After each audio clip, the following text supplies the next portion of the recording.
Autistik ni dia tak boleh nak open dekat orang luar kalau dia tak kenal orang. Mungkin Dr. Filzah sendiri ada pengalaman sama ada family background ataupun masa buat pesakit juga. Pernah ke jumpa anak-anak yang autistik yang rasa sukar dihandle ataupun masih boleh dihandle? Okay. So usually kalau macam patient datang pelbagai background, betul. So kita memang akan tanya dekat parents ada masalah lain tak, sebab the way doktor treat anyone yang ada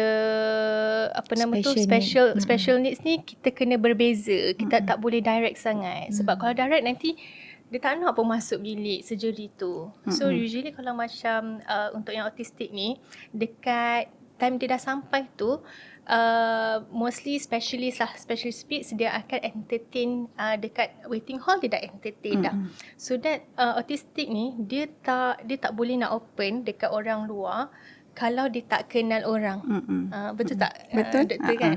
So sebab saya ada kira cousin lah, anak makcik dia autistik juga.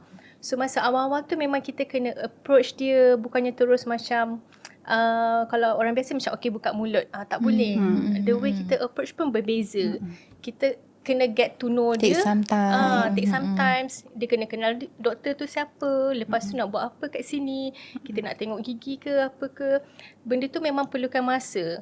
So start daripada waiting hall tu dah memainkan peranan lah untuk doktor. Untuk familiarkan patient. So after that, usually kalau macam autistic, bila dia trust, dia okay. Betul tak?